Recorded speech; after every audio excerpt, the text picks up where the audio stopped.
since yesterday. Pretty much.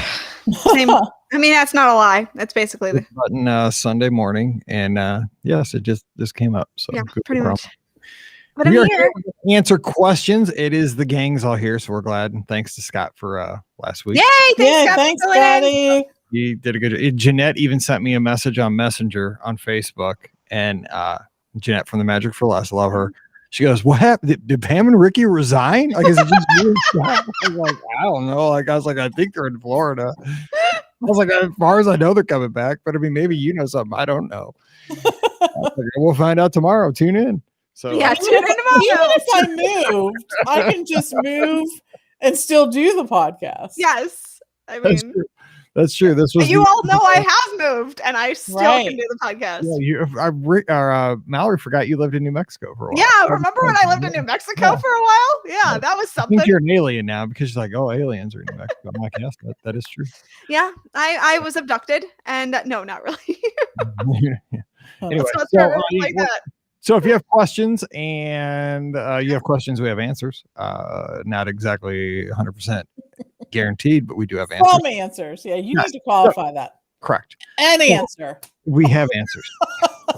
We'll do the best we can.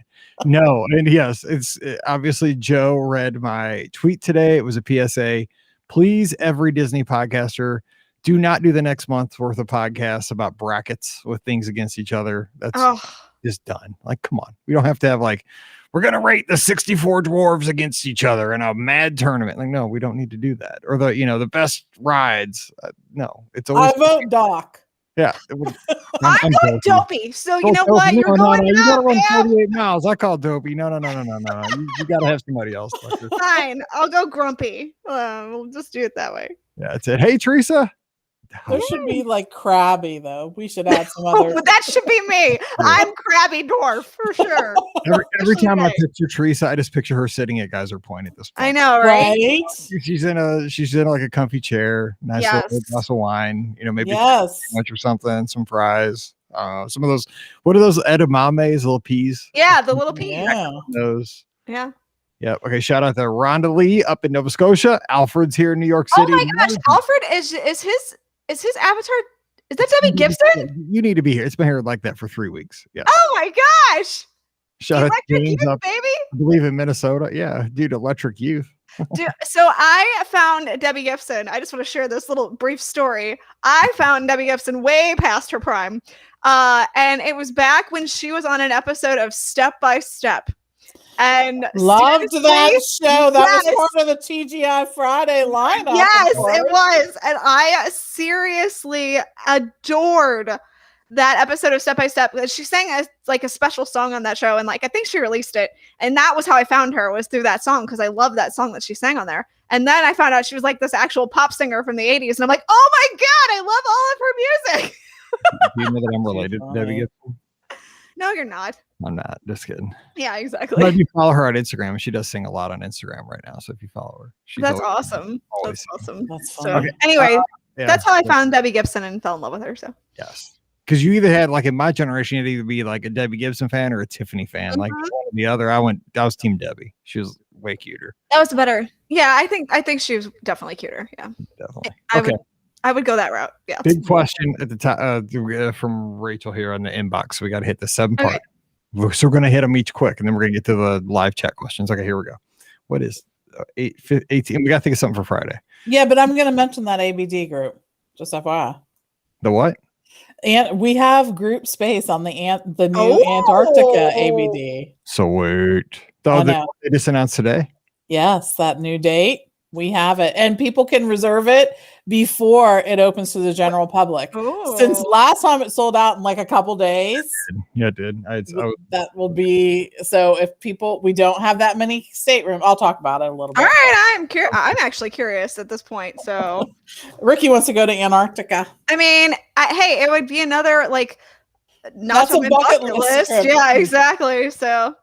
It's an aggressive voyage. I've talked to people that have gone on that path. Yeah, it's something. Okay, here we go.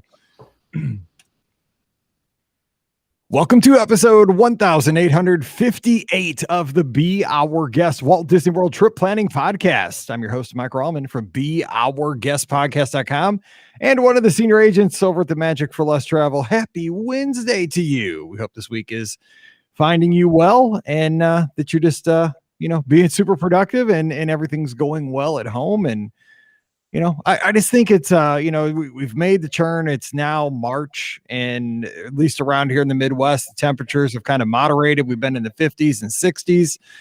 The sun's been out, the snow's all gone, and the birds are chirping. And it just seems like even with, everything that's going on with travel, it seems like things are looking up in many, many ways. I'm just very optimistic, very excited for this spring. And I think we're moving in the right direction. And so glad to be here on the podcast to get to talk about this, because again, we've gone through unprecedented times over the past year. And I think this is going to be fun talking from now through summer and then into fall. I think good things are coming. We have a lot of stuff to talk about, and it's fun to get together 3 times a week. So joining us today, the crew is back. I know I actually got messages. Jeanette, hey, thanks for the message on Facebook. Like, yeah, did Pam and Ricky go away? No, they were just not here, but they're here today. Thanks again to Scott for filling in last week. It was a lot of fun. So let's get to it. Joining us from themouseforless.com, we have Ricky. Ricky, what's going on? I may or may not have snuck down to Florida. I'm just saying. So sorry for, I texted Mike and I'm like, sorry, quick weekend trip, last minute. So when I don't answer a text message, just so you know, that just means I hate you. And I just didn't answer. My grandpa always taught me, if you don't have something nice to say, don't say anything. So I just left that text out there. Yeah, and I was like, good luck. Yeah. So anyway, but no, it was a nice little quick getaway. Yeah. Sounds good to me. All right, so we're going to talk about that on Friday. You and Pam are going to kind of talk about stuff you saw, what's going on. Some folks that are heading down this spring. Like me, I'm heading down in April. Actually, next month now. But again, it's going to be a nightmare. It's going to be a nightmare. Are you at the B again? No, worse. But I know. I don't even get me going. This is a positive. I would just said I'm in a positive mood. I'm sorry. Okay. Anyway, I'm flying Frontier too, by the way. I'm trying to fly. So that'll be luck. Yikes. I know. I had to join their bear club, or I'm part of the den or something. I'll talk about that as we get closer. Anyway, also joining us, we have the co-owner of the Magic for Less Travel, Pam Forster. Pam, have you ever flown Frontier? I have not. No. Apparently they're again, I do all the research. They're Airbuses. So I was like, okay, it's a different kind of plane. They look like a 737, but on the outside, they have animals painted on them. So that's something, I guess. And okay. And 2, here's the thing. Okay. Let me just tell you about Frontier real quick before I let you do your thing. So when you book the flights, your flight is $29 each way. I'm like, holy cow, $29 each way. I thought, dude, our flights ended up being $978 round trip for the 3 of us, because you got to buy okay, if you want to take a personal item, boom, that's $50. Yep. If you want to take a carry-on, boom, that's $50. And we're going down for cheer. So she has to bring all these uniforms and all this junk. I got to bring all my stuff because I work, I bring my laptop and stuff. And so, yeah, you buy the bundle, which gets you a carry-on, a personal item and 1 check bag, and you got to get it for 6 legs. It's a racket, whatever. It was about the same as Southwest to be, so I'm going to try it anyway. But what's going on with you? Don't fly Frontier. Well, we'll see. I don't know. I know, right? Okay, so here's what I've been thinking about all day today, actually, for a little bit as I've been working on this behind the scenes. But how would you all feel about, taking a selfie with the penguin? I mean, that sounds awesome. Okay. Mike joked. He's so excited about it. One thing I do, I still have flashbacks of Club Penguin, that old Disney thing that Paige was Yes. All right. And so, yeah, I know, right? How about looking for pods of whales, or sipping some champagne as you sail past a glacier? I mean, I'll take that. Yes. I know, right? All these things. So we have some group space with Adventures by Disney offering are you ready for this? Antarctica cruises. Oh my gosh. They are leaving, they're exploring at Antarctica and the Patagonia, and you get to do all these absolutely incredible things while you're there. Adventures by Disney had released some of these a little bit ago last month, and they sold out in a couple days. So they were like, we need to add another Let's do ceiling. this one again. Yes. Right. And we have some group space on there, which gives you exclusive pricing, right? Lower than you're able to get. And also exclusive space. So we have that space reserved right now. If you want to secure it, we can do it even before they're available to the general public. So anyways, reach out to your Magic for Less travel agent or reach out to us in general. Let us know that you want to do that. We don't have a ton of cabins because there really aren't that many available, but we have some. It's on the Disney Fantasy, correct? It is not. No, just kidding. Like, don't start a rumor. It's on a very small but very nice ship. So. What are the dates of that again? It is in February. It goes through March 3rd. I think it's February 22nd. But I know, right? Exciting. Wait, next year, obviously. Yes. Not 2021. Not 2021. No. That would have been hard to do, yes. But I was making sure it was 2022, not 2023. So yeah. No. That's cool. It's next year. That's summer in the Southern Hemisphere.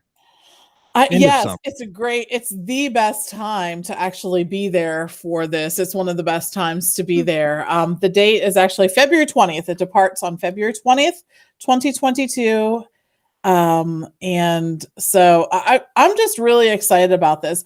I'm excited that Adventures by Disney and Disney in general is so optimistic about the future of travel that they're making these things happen. And we've recently gotten word that some of the Utah and Arizona ABDs that are scheduled in just a few weeks are going. Wow. I know. So That's we're awesome. ready. So if you want to go someplace this summer, we can't send you to Antarctica this summer, but there are some other domestic trips that are still available. And it's a great opportunity to take adventure. You've heard me talk about the Adventures by Disney trips. I love them.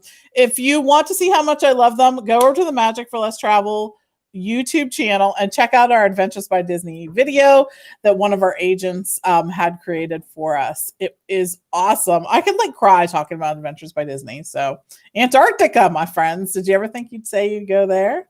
Oh, that's a bucket list. No, but that's awesome. Hashtag bucket list. All right, so check that out. All right, let's hop into the questions so we Let's can do it. I'm ready.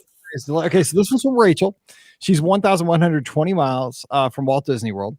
And she says, my family will be going to the world thanks to our booking our trip, Mike. Thank you very much. This November over Thanksgiving to celebrate our son's birthday. We're staying at Art of Animation again. Not a lot of options for a family of 5 at a value. Last trip was 3 years ago, shortly after Toy Story opened up. This will be our second time going. I know the lot has changed, so I have a few questions. All right, let's nail this. She's got 7 questions, but we're going to get them out. All right, let's do this. Number 1. Have reserved the following park days. Monday's going to be Magic Kingdom. Tuesday's Animal Kingdom. Wednesday's Epcot. Thursday, we plan to ride the monorail to check out the Christmas at the monorail resorts. Friday, we're going to the studios and the Magic Kingdom on Saturday. Does this sound doable? What advice on parks that week of Thanksgiving? I want to start and end with Magic Kingdom and Epcot on Wednesday because that's my son's favorite park and that's his actual birthday. What are the chances we get to do Rise? Okay, so this far out, it's really kind of hard to determine what day of the week you want to go see the theme parks. But I will say just a couple strategies here. I do like, if you're really into the Magic Kingdom during the holidays, I like bookending, because it's going, there's just something to be said about seeing the castle first thing and then kind of telling it goodbye. It makes it a little bit easier. Maybe it doesn't make it easier, but it's kind of neat. The thing is, she asked about Rise. Mm-hmm. So what I might do, I only see one Hollywood Studios day in your plan right now. I would put at least 2, just so that if you don't get the Rise boarding group the first time, you have a backup day. That's just me, because here's the thing I've been telling guests. I would be aggressive in booking theme park reservations for Disney's Hollywood Studios, because it's a lot easier to, if you get that boarding group on day 1 that you go to see the studios, it's easy to change that reservation to say, well, now we don't have to go back to the studios the second day because we did everything. We got to do the Rise of Resistance. We did Mickey and Minnie's and so forth. It's a lot easier to take that existing Hollywood Studios theme park reservation and switch it to an Animal Kingdom or an Epcot or even a Magic Kingdom, but you can't really go the opposite way. You might have a Magic Kingdom and say, well, I want to switch it to the studios. Well, you might not be able to do, it's not as easy to do that. You might be able to, but it's not as easy. So I would put a couple of Disney's Hollywood Studios days in there initially. And then if you get it the first day, hop out. So Pam, any other thoughts on kind of the theme park reservation? That's kind of a general rule for right now for me. I agree. And I think it's such a great strategy because let's say the worst thing that happens is you have 2 Hollywood studio days, but on each one of those days after 2:00, you can hop to another park that's available with park hopping. So I think it's the perfect strategy. That is consistently the park that we see fills up the fastest. So I think that's a great thing to look about. And as I've been advising people too, remember, not only are the parks first thing in the morning the least crowded, but also right before closing they are too. And I saw this again and again when we were down there. It was amazing. You like hit a point in the afternoon and you're like, where did everyone go? Like where is everybody? Yeah. It was just really weird to see, except of course for Epcot, with the food, the flower and garden, and whatever festival may be going on. And you don't have to worry about a festival over Thanksgiving. They don't typically have those, but the festival of the festival of the holidays starts the day after Thanksgiving, usually. Just so. Yeah. All right. So there you'll have that, but it's not, that one isn't like quite in the same ballpark in terms of crowds as the other ones are. Right. So just take that into consideration, but yeah, it's awesome. Just to be able to think about hopping again and like playing that all out in your mind, the hopping, right? Yes. Who doesn't like the hopping? Ready to hop in April. That'll be one of my fun things. Okay, number 2. I'll stop. Number 2, how do we use our old Magic Bands? So that's simple because you have a few questions, so I'll make sure we get through them.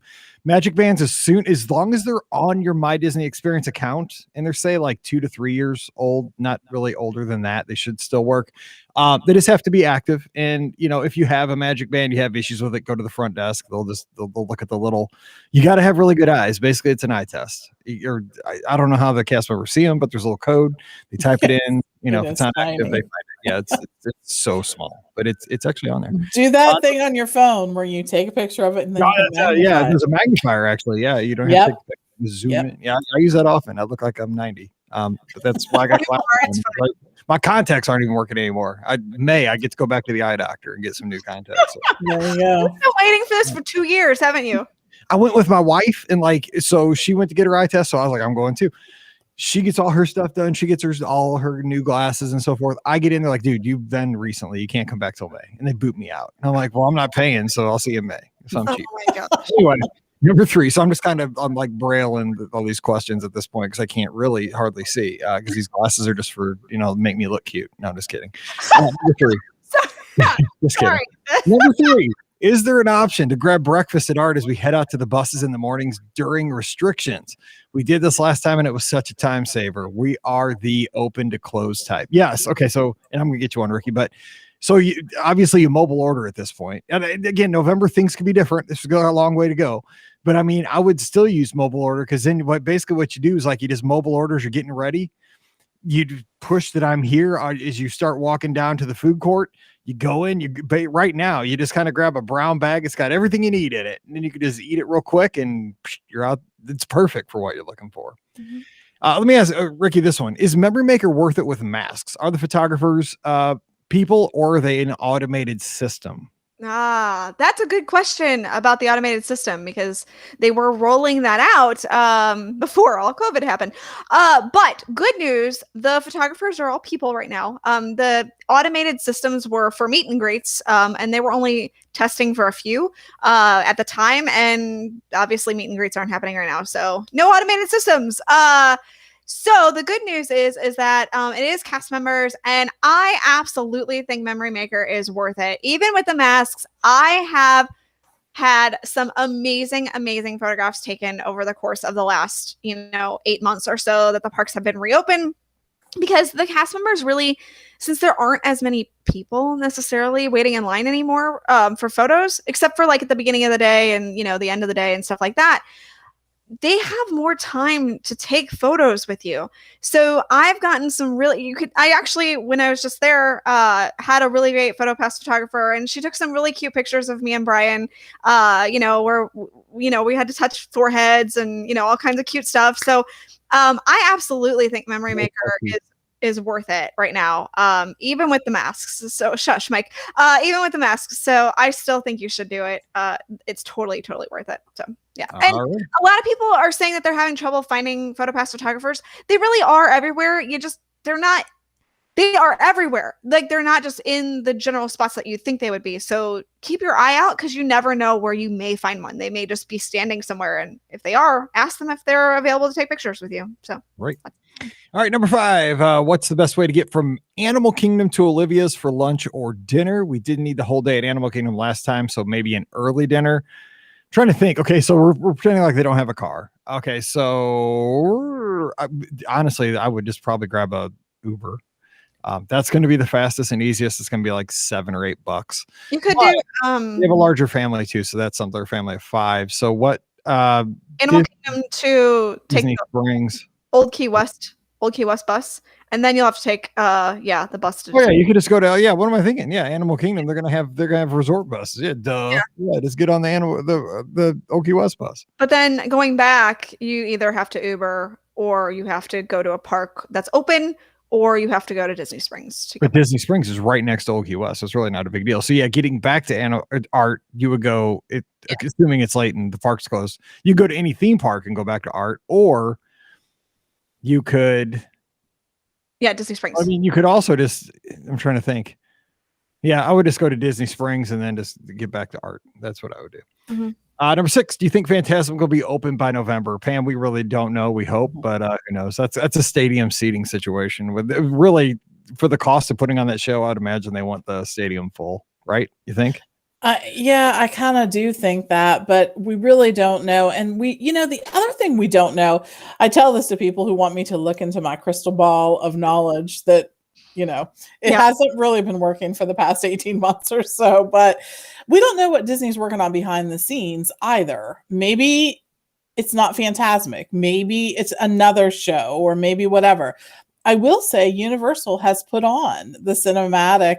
It's not called Spectacular. It's called Celebration, the cinematic celebration. And you have to look at their schedule, and they don't release them very far in advance, but they have done that. They have, opened up that show. Now that show takes place sort of like the Epcot show does. And we've all been hearing so much about Epcot and Harmonious and what I haven't heard anything about Harmonious. Oh, okay. There's no big giant circular thing in the middle. So you know what was funny when I saw that? The first thing I thought is that's the thing from Big Hero 6.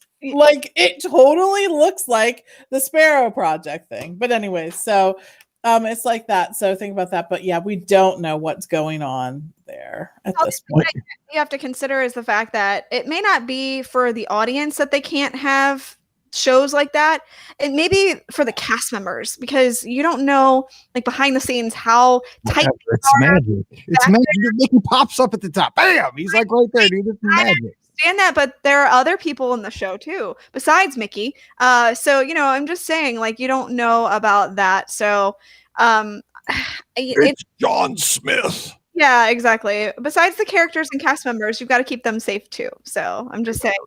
The dragon breathes fire. They're all in danger all the time. That big old snake. Exactly. They totally are. But all the time. Yeah. Oh, I miss Phantasm. I love the music in Phantasm. But that's why a lot of the shows haven't returned, when you think about it. You have to think about they're bringing back the Festival of Lion King this summer, though. So it's kind of good. Modified version, but it'll be there. Modified version, yes. When they turn that big ring on in Epcot, dude, I'm just scared it's going to suck like small children and like weak people right through it. Like, it's going to be like some kind of a vortex. Like, if you're not paying attention, shopping at like the port of entry, like it just...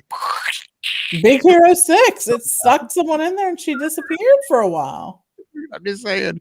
I don't know, man. I think 6 stories tall. I'm going to keep eating so that I'm at least strong enough to hold onto the rails when they turn that thing on, so I don't get sucked in. I don't know where I'll end up. Number 7, last question. Our youngest is going to be 8. Thinking we don't do a stroller since she doesn't normally. Did you use a stroller with your kiddos at this age while at Disney? We do have a quality stroller. I kept for this very reason. Okay. I talked about this on live show the other day. It's really hard when you get into that, like, strollers are not needed anymore age, which I think with Mallory was like 6 or something, 5. I can't remember. She's 13 now. Like, I can't even remember. I'm old. But here's the strategy we did at that kind of transitional stage. We would take for the Magic Kingdom, we would take the stroller in, and then we would immediately park it by Tony's. Okay. And there's like a stroller parking area there. We would leave it. And so we would walk. But then when she started whining and complaining and just like, because there's more walking at Disney than there is anywhere else for kids and for everybody else. So later in the day, as she started whining, we didn't want to put up with it. I would just go back up to Tony's, grab the stroller because it's already in the theme park, and we'd use it for like the last couple hours of the day, and we'd push her back to the bus. It was better than fighting it because, we didn't need it for a majority of the day. We just leave it, but we would take it to the park, park it by the, entry to the park somewhere up front, a stroller parking area.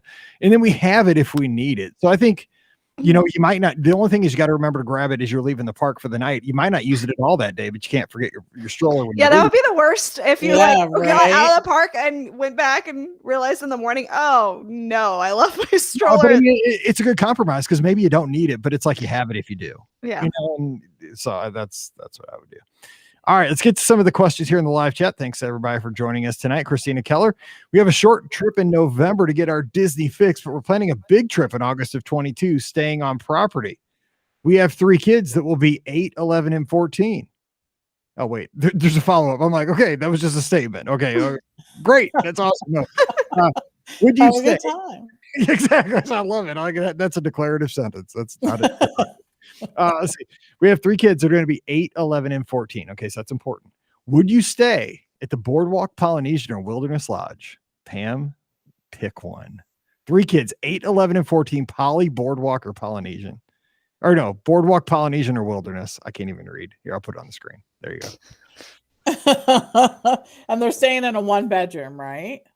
Where'd you get the 1-bedroom? No, they're staying. I just thought because of the number of people, because yeah.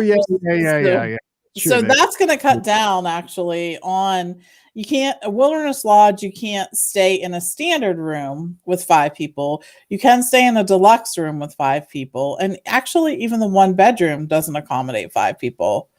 So, in the Boardwalk, in a standard room at the inn, which is not open, and we don't have an opening date for. Right. We can't book that even at this point. We can't book August 2022 right now either. So no, right. Almost. Yeah. So I guess we're all just dreaming about this. This is just, we're totally okay. All right. So I guess let's say we're looking at villas, because the Polynesian's really the only place we could book a standard room with that layout. No, a Boardwalk Inn, those rooms will accommodate 5 too, a standard room at the inn. But would you put an 8-year-old on a day bed? I guess maybe. I fit on a day bed. Like a pull-out couch? Maybe. Yeah, I mean, I slept on a pull-out couch when I was down there. I guess you could. Yeah. So that's what I was going to do. Narrow down the choices. So you could stay at a Boardwalk Inn. You could stay at a Boardwalk 1-bedroom because it actually has the bed that pulls down underneath the television since they redid it. You can stay at a Polynesian in a regular room. And you can also stay in the Polynesian in the studio, which will accommodate up to 5 guests because it has a regular bed, a pull-out bed, and then the pull-down bed that's underneath the television. But if it were me and I was looking at that, I think that I would stay at either the regular Boardwalk room or in the Boardwalk 1-bedroom. And the reason why is that I think that it's much more comfortable than the Polynesian in a studio with 5 people. I just literally think it is. We don't really know a whole lot about when the regular Polynesian rooms are going to be put back into play. So that's something to think about too. But the Boardwalk has a lot of good possibilities to think about. In addition to the extra space that you're going to get, you have the pool. They redid that scary clown pool. Yes, they did. No more clown. Yeah, you have a fear of clowns. You're good. I know, right? So it's there. It's within walking distance to Epcot and Hollywood Studios, but it also has the Skyliner, which is all of our favorite form of Disney transportation. So consider that. Right. Out of those 3, what I see, because kids are 8, 11, and 14. I see a lot of studios time and I see a lot of Epcot time. Yep. So I would do Boardwalk first and I would do Riviera second. Oh, it's not. That's not a question. I know. Not a part of it. Well, you're on the Skyliner. Okay, so Ricky, that's what I'm saying. I'm just saying. I actually think I'm leaning toward Boardwalk as well, which I wouldn't think. I would think that I would say Polynesian, but because they just redid the pool at the Boardwalk, and with the proximity to the parks, I think that that's going to be the better choice for you. So yeah, no more scary clown means it's a lot better to stay there. So the only thing that I was leaning for the Poly is I do think the pool is probably a little bit better at the Poly, but I mean the Poly's too. I mean, it's also the Poly. It is so just. I mean, the Magic Kingdom's right there. Exactly. There is a magical quotient to that can't be denied. So. Oh, in the live chat, Amy says, "Mike, that is a great stroller strategy. Doing this." I know. Mike knows stuff. That's right. Mike knows stuff. Yeah. I'll get that on a shirt. Yeah. Laura says, any thoughts on when annual passes may come back? We're hoping to get them this September. God, if I knew, I'd be a millionaire. I think we all would be millionaires at this point if we knew when annual passes were coming back. Yeah. I know. And let's see, shout out to Megan Green. She's in a Cub Scout meeting while she's listening to the show. Oh, good luck. That's awesome. Let's see, we're getting all the frontier stuff. Let's see. Betsy says, I stayed at Yacht Club in December and the Riviera in February. I would totally go with the Riv. The pools are great and a little more manageable for younger kids, even though Stormalong Bay is epic. So that's kind of an interesting take there, Pam, because Stormalong Bay it's a mini water park. Let's face it. It's got a super long, deep lazy river, like surprisingly deep in some spots. Bottom pool. It's got kind of two parts where there's games going on. It's still relaxing on the other end. But the Riviera's got some offerings. I mean, they're really kind of remodeling these pools. The Grand Floridian's got some nice pool options too. So kind of an interesting take there. Pam, what do you say about that? I like the idea of choosing a pool that's more manageable for young kids. I mean, I think when you're a parent, and Stormalong Bay is a fantastic pool, one of the things that's always challenging is if you have kids that are of different ages, and one wants to be like in the area designed for small children, and one wants to be in sort of one of the other areas. You can't really be in both places at once. So you're always sort of dragging one to one area and one to the other area. So think about that. It is expansive. It really is, Stormalong Bay. And Riviera is a lot more manageable in that space. So I love that idea. I love that they both have access to the Skyliner. I think that both Beach Club and Riviera are, huge because of that. I think it just expands your world when you're there. It really, truly does. That it's only a Skyliner ride away. That's fantastic too. So both good choices, though. You can't go wrong. Yeah. And I mean, Christina makes a good point, and you did too, Pam. Stormalong Bay is awesome, but I mean, if I had like 3 or 4 kids, like I'd be a basket case there. I mean, you could keep them in that little, because there's that like 0 entry sand. I'm talking like if you're looking at the Yacht Club from, say, you're out on the walking path, like kind of out towards Crescent Lake, and you're looking at it on that way. It's kind of more towards the left side. That's kind of a nice area for smaller kids. But yeah, I mean, I was always just a nervous wreck with Mallory, like in water, because again, I see like Haley and the girls and stuff in Florida, the Griffiths. They grew up in Florida, right? So they're like throwing their kids in the water. They're learning to swim, and they're like 3 months old. I'm like, that's crazy. Like I'm from Missouri, right? I mean, we don't have a whole lot. Not everybody has pools. Not everybody's around water here, so we got a little bit. We're a little bit more freaked out about that stuff. But I love that they do that in Florida. That's great. I mean, it's awesome. You got to do that. So, okay, Carmen's got a good question, Ricky. Any news on Disneyland? And there is news on Disneyland. I mean, talk about baby steps, but we're making little baby steps. It is totally baby steps, which is going on at Disneyland. So, obviously, California has some different rules and regulations as far as what they can and can't do for reopening a theme park. But Disneyland is doing something that is allowing them to guests to kind of get a bit of a theme park taste. There you go. Yeah, it's a touch. Well, it's a touch. I guess I should say a theme park touch, because it's a touch of Disney is what it's called. I keep wanting to call it a taste of Disney, which makes way more sense, by the way. Yeah, exactly. We changed it. We're totally changing it to a taste of Disney, because that's better than a touch of Disney. So, seriously, I mean, should we be touching each other right now? Come on, for real. You shouldn't be in normal circumstances. Mike, should we be tasting each other right now? Probably not doing that either. Yeah, that's probably okay. Move on. Probably not a good idea. Dang. Okay. So a touch of Disney is going to allow guests to experience select outdoor areas inside the park. It will allow them to dine, shop, and unwind in that iconic Disney California adventure setting. Now, this experience is only going to be offered Thursdays through Mondays from 12 p.m. until 8 p.m. from March 18th. And right now it's through April 5th. This is going to be like a rolling target end date, though, because as long as Disneyland can't open, they're going to probably, and they can still offer this experience. They're going to probably offer this experience. So tickets right now in this introductory phase, because again, I suspect if it will be popular and they have to extend dates, that it will be popular and they will be extending dates. So the cost will go up. It's $75 right now for ages 3 and up. And what you guys are going to get to experience is they can dine at select restaurants that have outdoor seating, which is kind of cool. They also have mobile order for some of the quick service locations. There are going to be snack carts available, things like Dole Whips and churros and popcorn. There's also open air marketplaces. So just like our Epcot festivals, they have Disney California Adventure has their own kind of festival marketplace booths. So they're going to have those available for guests to dine at. Again, mobile ordering for those. If you want to go shopping, of course, you're going to be able to shop. Duh, Disney will gladly take your money. So you can buy all the merch you want at a few of the select stores that'll be open there. There's also going to be more experiences. Like, of course, they're going to have character greetings, but it's going to be like the Epcot character greetings and some of the other greetings that they have at Walt Disney World. So they're socially distanced for you to wave at the characters, say hello, things like that. So they're going to have Mickey and Friends, Mater and Lightning McQueen, and Cars Land and Pixar Pier. They're going to have Joy and Sadness.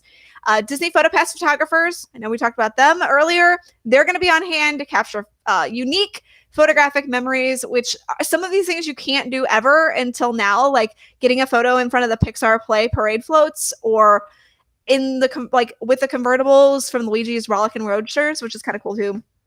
And also really unique is they're going to have a specially curated soundtrack of songs that's completely specifically done for this event. So I think that's kind of cool too, that they're totally making this whole like musical track for this, because we all know how much we love the music of Disney, and like the fact that they're doing this exact track for this event is such a cool thing. So 5 out of 5, there'll be Bella Notte on that soundtrack because somebody will be eating spaghetti or some kind of Italian food. Probably.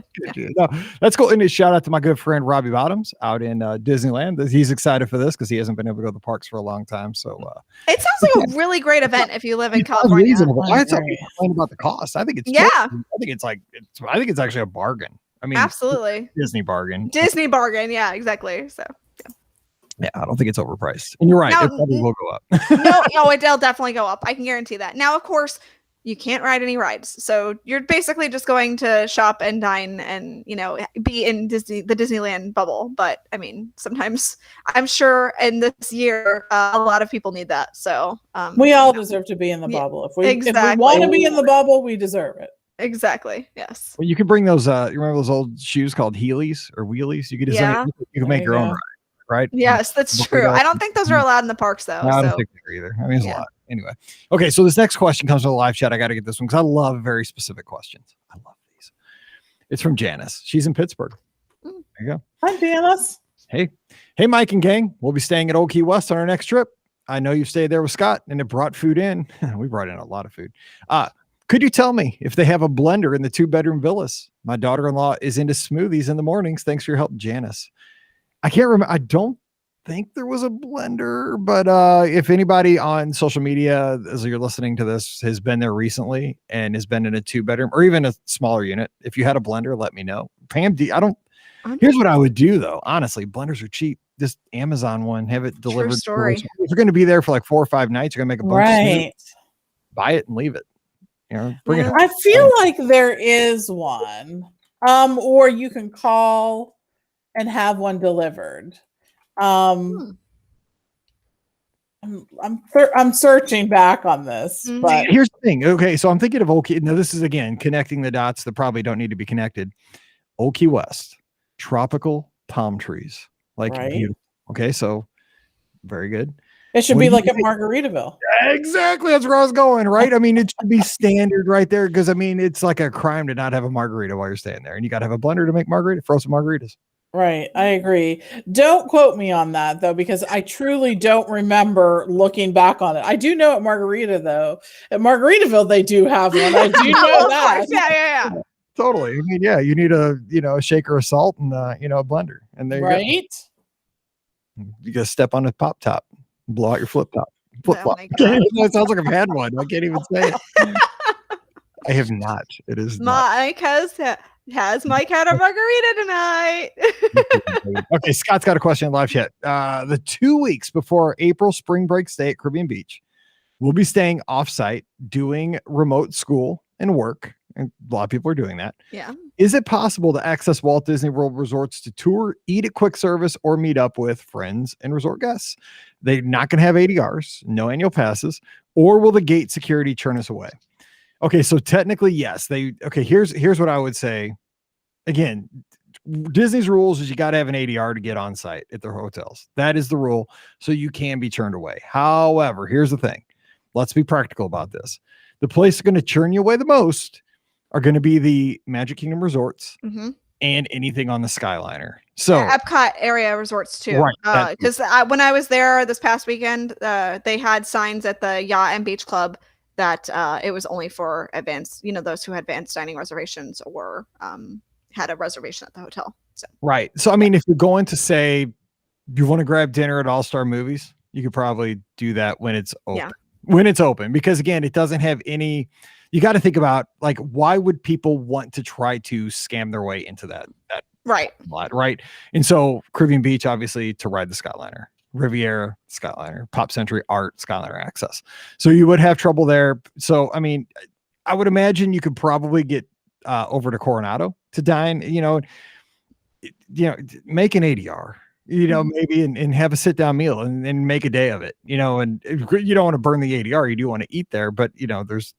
Just make a day of it while you're there. And then once you're honestly, I mean, I hate to say this, but once you're inside the bubble, once you're inside the gate, then you can use Disney transportation to get around. No problem. Sure. Anywhere else you want to go. So that's, that's not really breaking the rules, but that's kind of, being common sense about it. They don't want you there to not spend money. I mean, so if I think if you have a sit down meal, whether it's breakfast, lunch, or dinner, then it could be, a simple, you don't have to spend a ton of money. Just have a lunch or something at a sit down place and then enjoy the day. Go around, see stuff, have fun.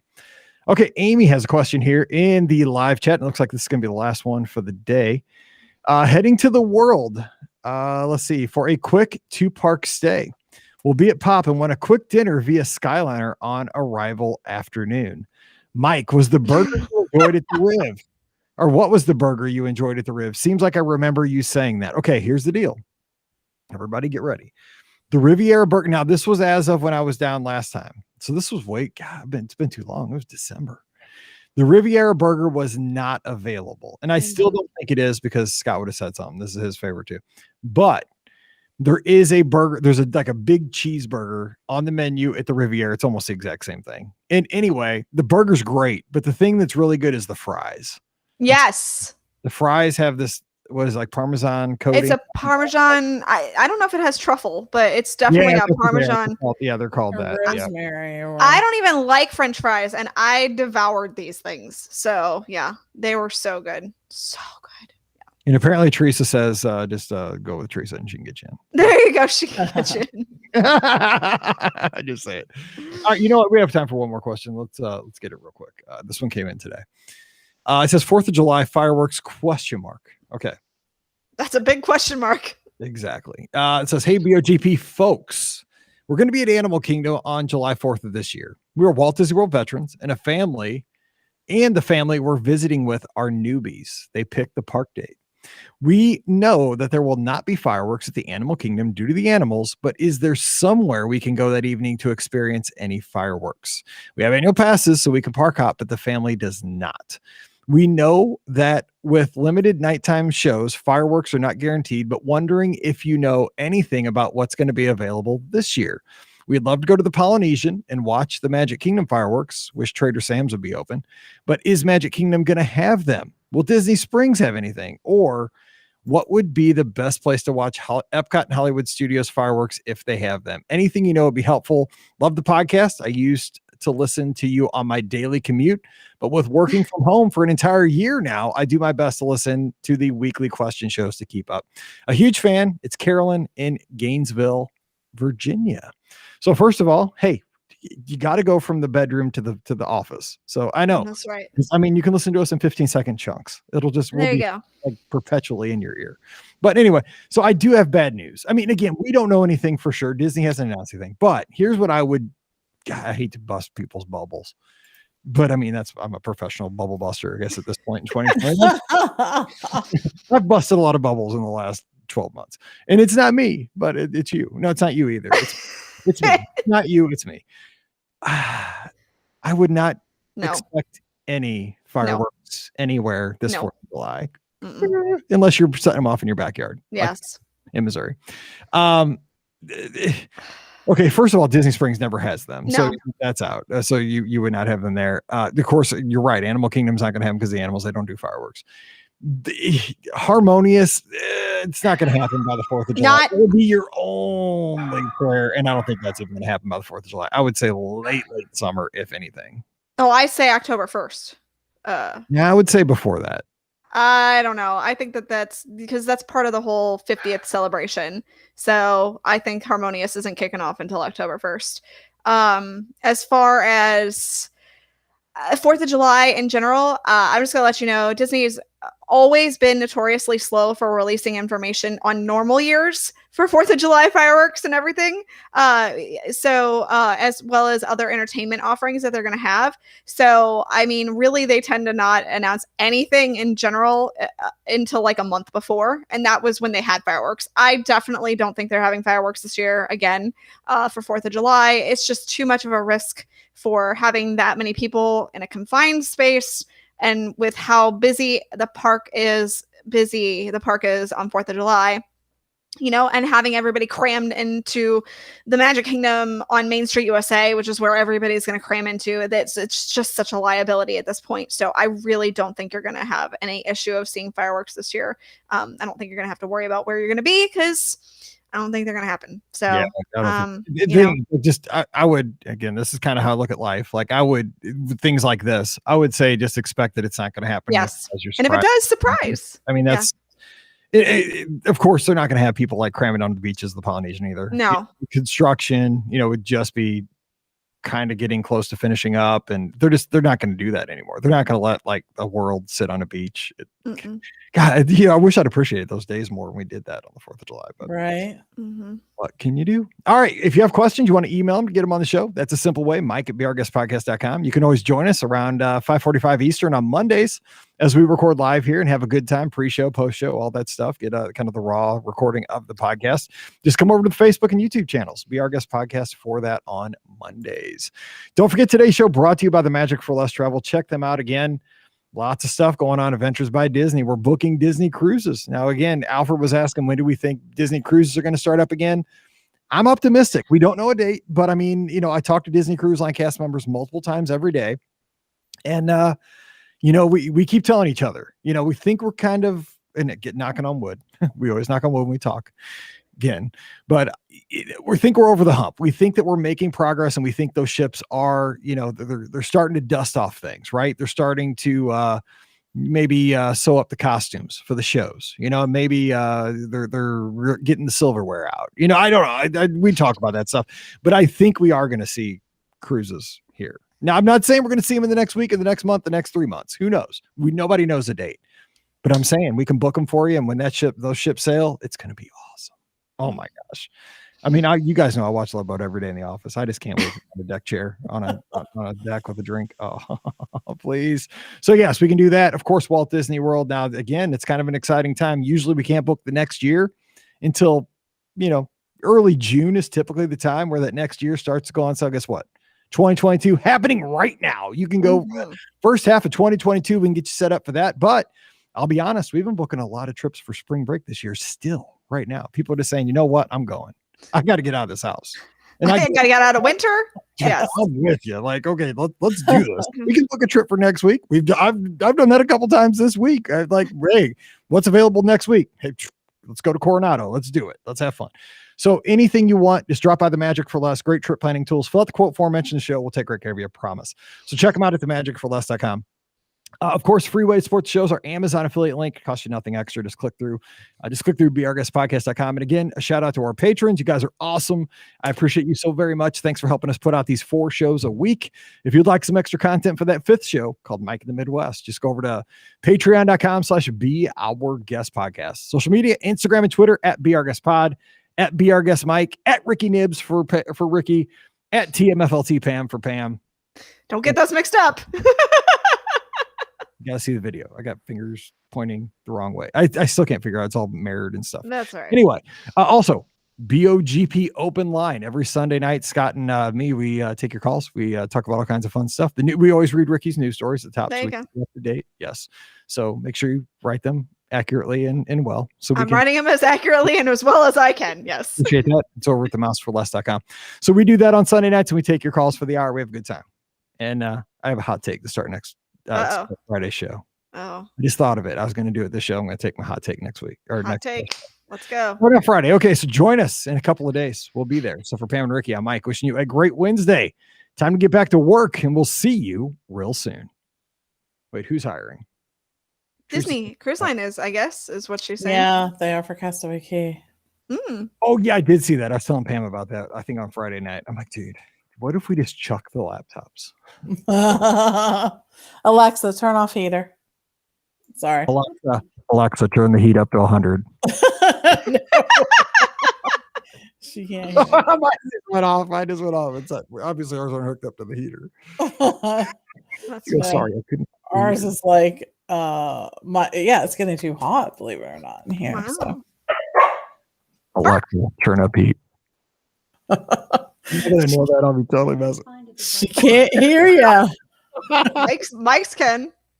I'm so glad I don't have an Alexa. Dude, I have dots everywhere. We have them everywhere too. We even got the show. You know, the one where you can you have the camera. Now they have one that tracks you. I was listening to a podcast this morning about it. The FaceTime portal does it, but it doesn't move because it's got super wide angle. There was a thing called, actually we used it at the Indie Disney meet that one time. It's a Mevo. And so it can just it can track people's faces. So it just moves, keeps on you. I gotcha. But the Amazon one actually, so they were saying the next one's going to be back on a BB-8. So it just follows you everywhere. That's awesome.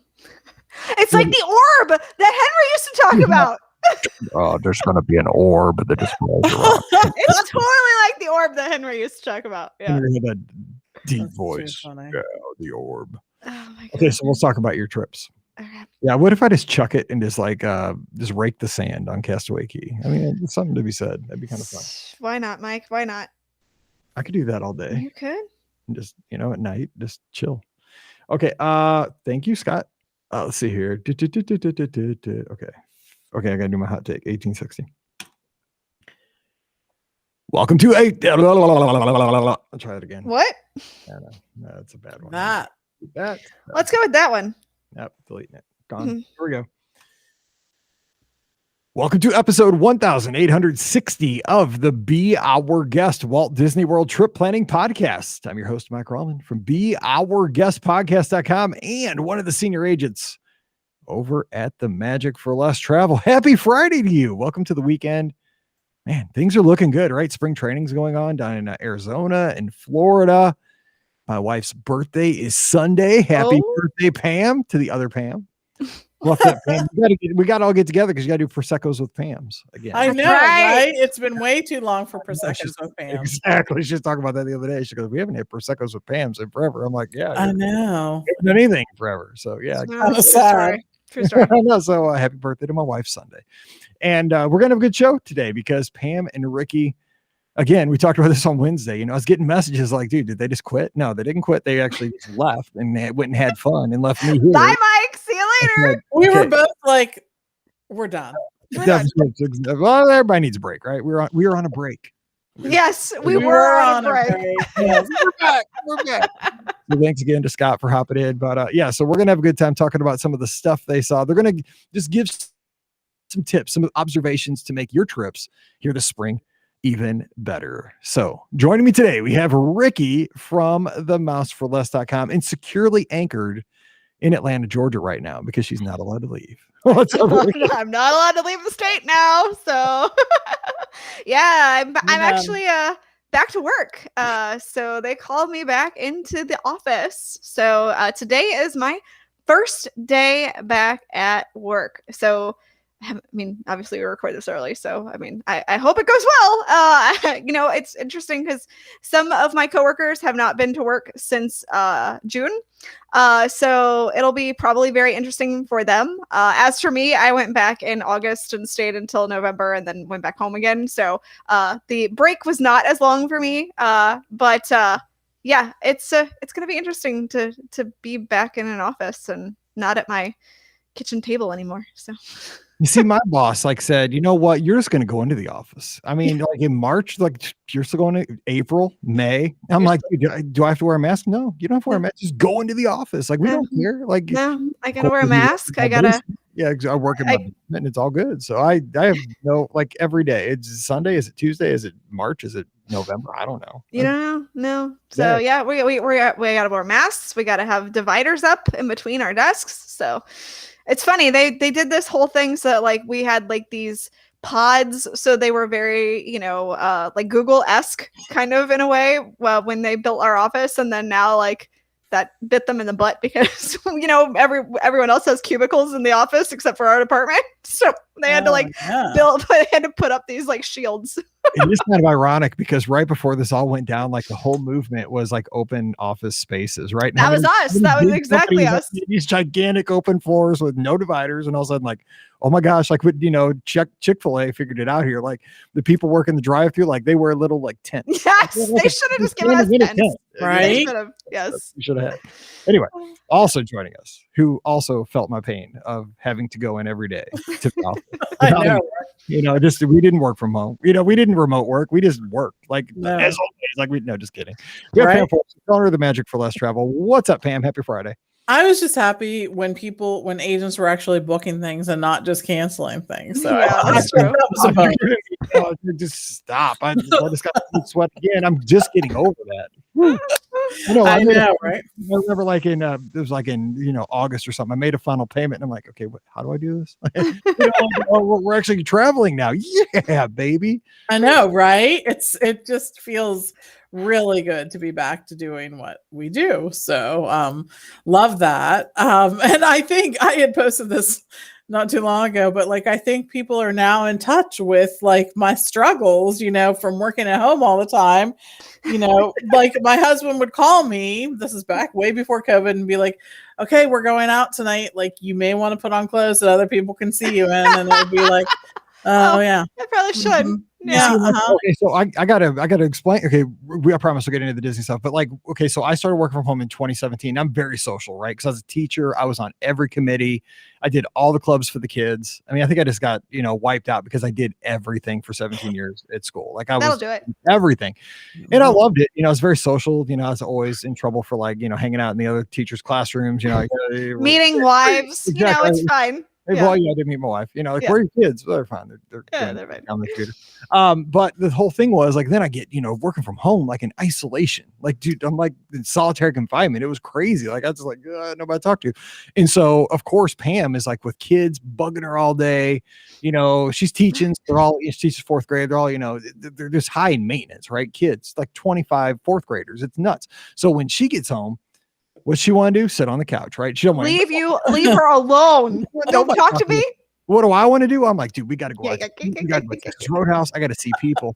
And I'm like, so Pam, here's the deal. I'm like, dude, I'm putting on my go out jeans. Like, dude, we're going out. I'm putting on the go out jeans. We are going to Texas Roadhouse and we're going to see people and eat food. And she's like, we're going out. She's the opposite. She's like, you've had your sweats on all day. I'm like, I know. I'm putting on the go out jeans. She just wants to put on her sweats. So Pam, I feel your pain. But everybody's learned that, right? 2020, 21 have taught people that lesson. We never knew how important elastic waist pants would be until 2020 hit, right? And then that became like professional bottoms, right? Some kind of like yoga pants or sweatpants or whatever, lounge pants. I mean, their increased importance was awesome. If only you could have invested. Like there was an IPO offering for loungewear prior to this, right? You would have been golden. It was like buying Apple before Apple was anything, or buying Amazon. But unfortunately now everyone knows. So I'm saying like for the last probably 18 months, if it doesn't say Nike, Under Armour, Champion, or Adidas, it hasn't been on my body. I'm just saying like it's all craziness. I feel like I was sort of purging my closet and I felt like I could give away like 3/4 of what was there, because not only was I only working from home, but like I wasn't going to meetings any place anywhere either. And I'm like, haven't worn this, a dress. What occasion do I have to wear the dress? Like, right. And I've had so many pairs of Dockers, because like if you're a guy teacher at elementary school, you just want a Docker and a polo, like that's your uniform. And then I was leaving education, so I did this challenge. I was like, I'm going to wear jeans every day to school until they tell me I can't. And they never did tell me. I wore them for like 18 months. They never said a word. I was like, okay, because you're only supposed to wear them on Fridays. Anyway, let's get to the Disney. Hot take. I give my hot take. Yes, what's your hot take? Let's hear it. Oh, here it is. Now some people are going to be like, Mike, you're so smart. Mike knows things, but some people are going to be like, Mike, you're okay. COVID's gotten to you. Like you got COVID bush brain, because your brain kind of gets soft. Some people like get the fog. God, I'm kind of wishing that they would bring back the birthday cake castle for the 50th instead. Like I'm kind of wishing it would come back. That is a hot take. I like it. Like I've been looking at pictures over the past like week or so, and I'm like, God, that's kind of a cool aesthetic. I mean, it's not pretty, but it's awesome.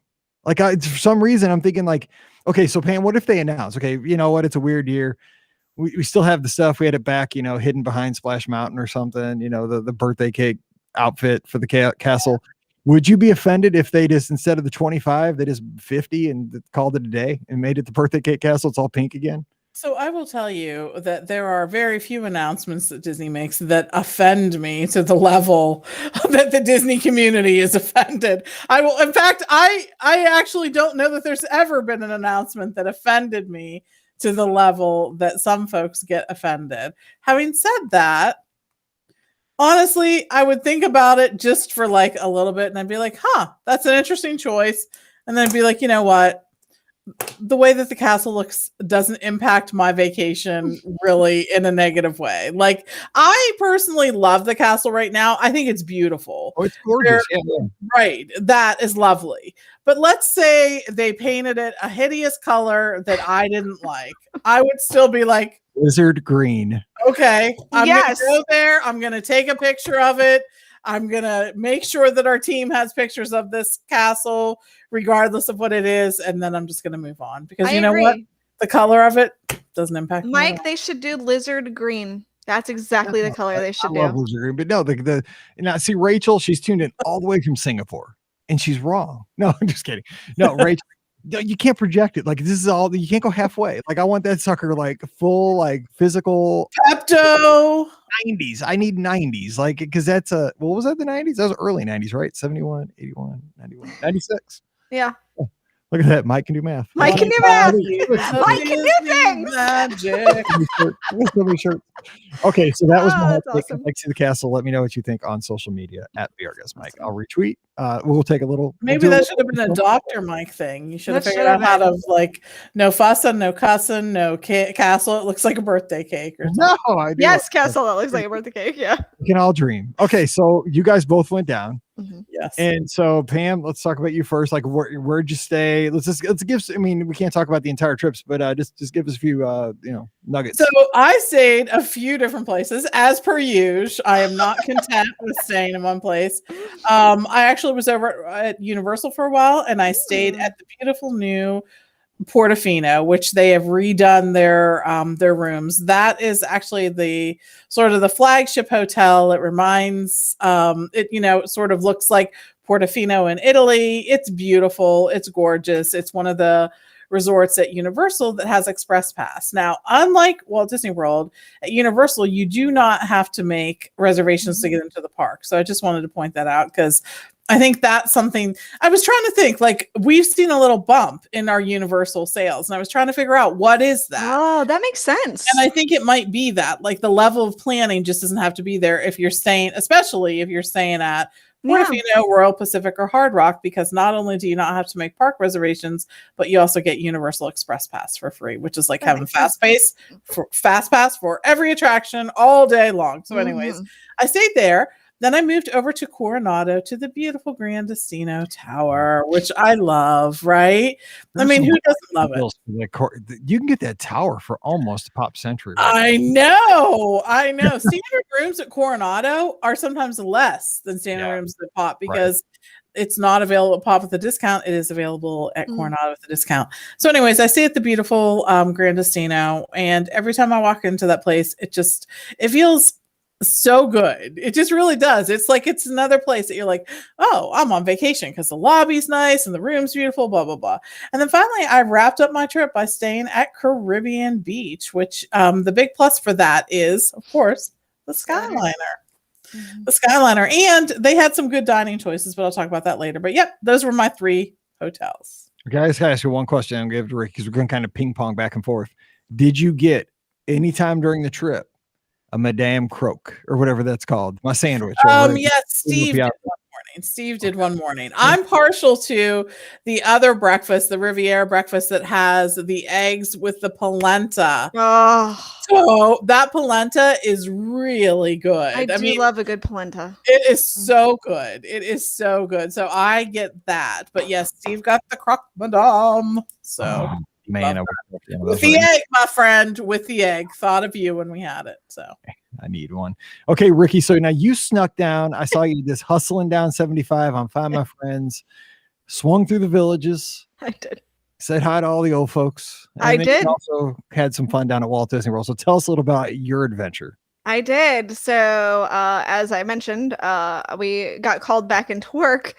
So I said to Brian, because he had actually taken that Monday off, and he was debating whether or not he was going to keep that Monday off or not. So it was Thursday, and I called him and I said, "Hey, guess what? You still have that Monday off?" And he's like, "I think so." And I said, "Well, we're going to Florida this weekend." So that was literally how it happened. Literally happened within 24 hours that we decided that we were going to go do this. So and we stayed at the Casa de Rick and Donna in the villages. So we did the drive back and forth every day, which wasn't terrible. How far is it from the villages of Walt Disney World? It is about an hour and 15 minutes. So yeah, I mean, it's not like awful. It's not ideal. I could have stayed with my brother in Orlando, but I half your apartment. Well, there's some things. I'm just kidding. Go ahead. No, there's some family dynamics that I couldn't stay there. This is not going to turn into Dr. Mike. It's back to the parks. What'd you do? Yes. So anyway, I decided it would be better just to stay with my mom and dad this trip. So yes, not to dig too much into my family, but yeah. So plus it was really good to actually hang out with my mom and dad for a while because we haven't stayed with them. Well, I know we've stayed with them since they moved down there, but it's been a while. So did you get to drive their golf cart? No, I did not drive the golf cart.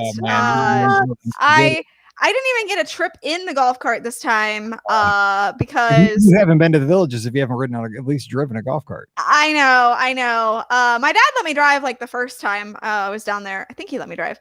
But yeah, no, I didn't. The day that they went out on the golf cart was the day that my dad played softball, and so Brian went to go watch my dad play softball. But I had to work that morning, so What position does Rick play? He usually plays shortstop, right? I think, okay. But or first base, third base, somewhere around there. At his height, he could not be a first. He's not very tall. First base would have to be tall. Okay, go ahead. No, go ahead. What but else? He played outfield on that day, so yeah. But apparently Let's get back on. Apparently he stunk it up. So well, what can you do? Yeah. So anyway, but the drive from the Villages is not like awful, but it's definitely not ideal. Let's just say I would much rather be closer in Orlando. But when you have, no choice necessarily, it's either the choice of staying at the Villages or not going at all, I would much rather stay at the Villages. So yeah. Some people in the chat would debate that, but go ahead, keep going. Yeah, that's true. Trust me. I'm with them on that sometimes. So we did, like I said, just a quick little thing. The thing that I found is, again, I was making reservations literally the day before. So it was kind of hard to find park reservations, not impossible, but I did manage to get park reservations even the day before, which was great. I thought for a minute I was going to be stuck and have just a Disney Springs day. Not that that's a bad thing, but I tried. It said there was no availability, but I tried anyway, and there was. So that made me kind of happy that I was able to just kind of sneak in there. I didn't have any plans, obviously, because I literally planned within 24 hours. So I didn't have any dining reservations. I did everything kind of by the seat of my pants with this trip. So that's kind of how we went into this one. So okay, cool. Let's get back over to Pam. Okay, so Pam, talk about let's go into dining. I mean, you mentioned that you had that kind of pulled up, and then we'll talk a little bit about theme park stuff. But dining, like, what were the highlights of the time you were there? Because you got to dine both at Universal and Walt Disney World. I did, and there's lots of really good dining at both. I just want to say, every time I get the chance to eat in one of the restaurants in the Wizarding World of Harry Potter, I love it. They have both the 3 broomsticks and they have the leaky cauldron. It feels like I am in the movie, and I love that part of it. I mean, it's just really cool. They also have their Mardi Gras celebration going on, which has all these different food booths. Like it's an Epcot. Yeah. I think I just created a word. Oh my gosh. Another shirt. Epcot Festival. I love it. Eptical. I am making that shirt. Just like an Eptical going on there at Universal Studios. They have food booths. It's just a very cool thing. So we love doing that too. Really like the dining choices there. And then the other great thing about Universal is that, of course, there's City Walk, just like there is a Disney Springs. There's some great choices there too. If you haven't had the opportunity to go to Big Fire, that's one of my personal favorites. We've had some great meals there, but had an all around great trip there. Then we moved over to Disney, and in true Pam Forrester fashion, we ate at some lounges, and that included Jock Lindsay's, which, by the way, during the week, Theresa, I'm looking at you, they have a happy hour. Now, during the day, it's not in the evening, but that worked for us because we were on vacation. Well, let me ask you about that, because I know you guys weren't here, but last week we had a listener question about Jock Lindsay's specifically, and they just wondered, is it worth it? Like, they just kind of want to know, like, atmosphere, offerings, just, they've heard about it, but they didn't know, like, what's the reason to go there. So talk about your experience real quick. So I think, this place sort of appeals because it is very well themed. It's sort of like the Trader Sam's of Disney Springs, right? And for those of you who don't know, Jock Lindsay is supposedly the airplane pilot from Indiana Jones. In fact, at one point, Indy is running to the plane and he's like, Jock, start the plane, like he wants that to happen. So there you are at Jock Lindsay's. And there are definitely some nods to for Indiana Jones fans there. The inside is really, really themed, although it's small, and that's something to think about. But the outside is beautiful because it sits right there on the water. You can look over, and of course the balloons there to see and all of that. during the happy hour, we got, the happy hour beer, the happy hour drink, the happy hour apps. They had a queso, which, in my book, queso works all the time. It doesn't, they have some good flatbreads from which to choose. They have sliders. I mean, lots of good things there. And the great thing about eating at a lounge at Disney Springs is you're not going to like overfeed yourself. So you still walk out of there like you could get dessert somewhere. And there are so many good places to choose from that. Yes, I did get Gideon's cookies yet again. Yes. So did you have to go through the whole rigmarole, the virtual queue, the wait 17 hours to get my cookie? It's really not that challenging, especially during the day. You just go up, roll it for virtual queue, then you come back when it's your time and you can go and get your cookies. I have tried just about all of the cookies now, and I will say that my favorite, so this is weird, I am not a huge chocolate chip fan, usually because the chocolate that they're using in the chocolate chips is not that good. It's just not. But these chocolate chip cookies are so good. The chocolate is fantastic. It's really hard to put in place, but you can just tell. Like good chocolate, I think, is so different than not good chocolate. And this is good chocolate and a lot of them. So love it. Says Pam Forrester from Pennsylvania. Yes, right. I know, right? By Hershey's. I'm not a huge fan of Hershey's. I will say that. I know. That would be Pam at if you're in St. Louis, you don't like Bush beer. Don't write to me about it. It's not, I think chocolate is a very personal taste, and I tend to like a darker or better chocolate. So anyways, there's that. Pam's bougie on her chocolate. It's fine. No, or I like really, really milky chocolate. And I've said this before, like when I was little, they used to have these little chocolates that were called ice cubes that were so milky chocolate that they tasted like they were cold, which is why they called ice cubes. Anyways, I know, right? Again, since we were staying at Coronado, we got to go to one of my favorite locations, and that is the Three Bridges Bar and Grill and Lounge and all of that.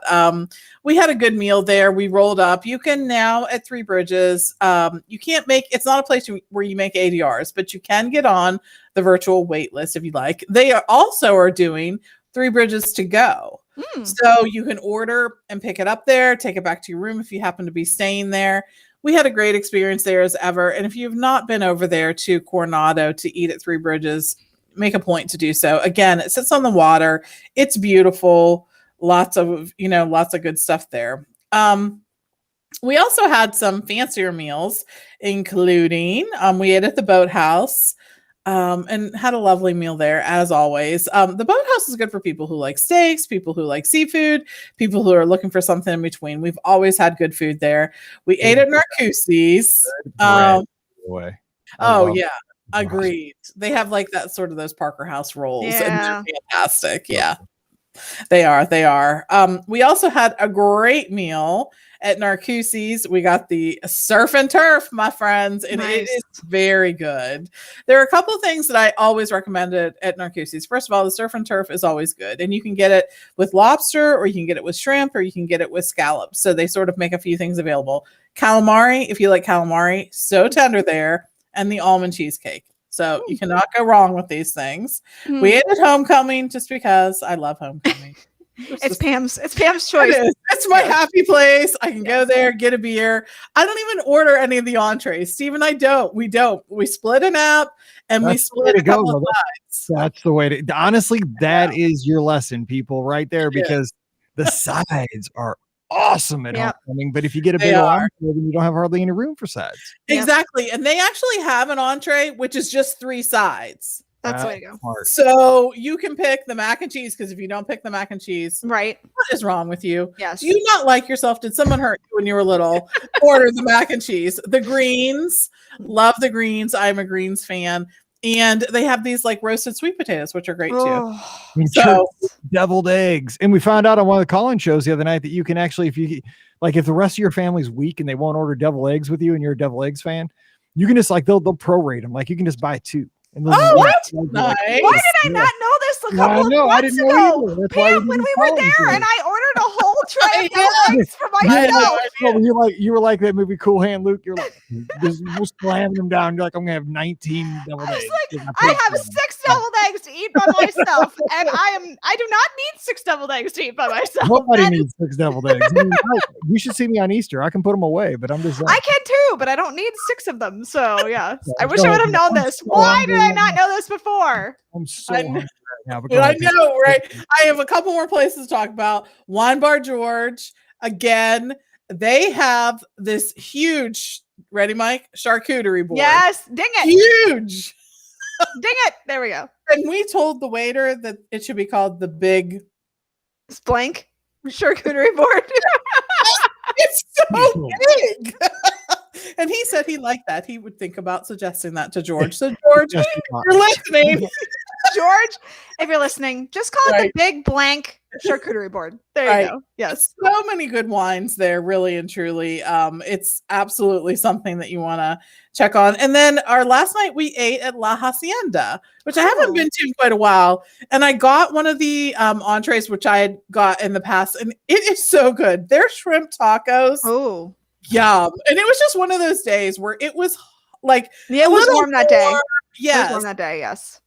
And so it's like, okay, we go sit down. It's cool. We have a beautiful view as we look out on the Epcot lake there, the lagoon, if you will. We weren't even impacted by the structure in the middle, but I know that some are, and some get, real upset about it. But we didn't. It sucked in all your shrimp tacos. But we ordered some guac. Fantastic, which is so good. Their guacamole is really good. And the shrimp tacos. And again, this was another really good place to eat. I just remembered like how good those shrimp tacos were. Mm-hmm. It was just a great experience. So those are the highlights of mine. Oh, and of course, did I forget to mention there's a little thing going on called the Festival of the Arts? Yes. Well, it was. Yes. It was. Now it's Flower and Garden today. Or this week kicked off. Yes. Yeah. The Festival. Yes. We're gonna related. I just want to throw this in there because, and again, it's just because you mentioned Hacienda. If you eat at the cantina and it's a warm day, don't forget you can go eat inside Hacienda if you want to get some air conditioning. Because I didn't know that for years. You just kind of always look at those outdoor tables, but most of the time they have those doors open. You can go in there, and those are the ones that are totally winning because you have like a nice, like fancy restaurant to sit down and eat your chips and empanadas and tacos and nachos and all this stuff. So yeah, if you're at the cantina, go inside and eat under most circumstances. But God, you are killing me, Pam. I'm just dying. I can't even do the rest of the show. I'm drooling so hard from all that. Right?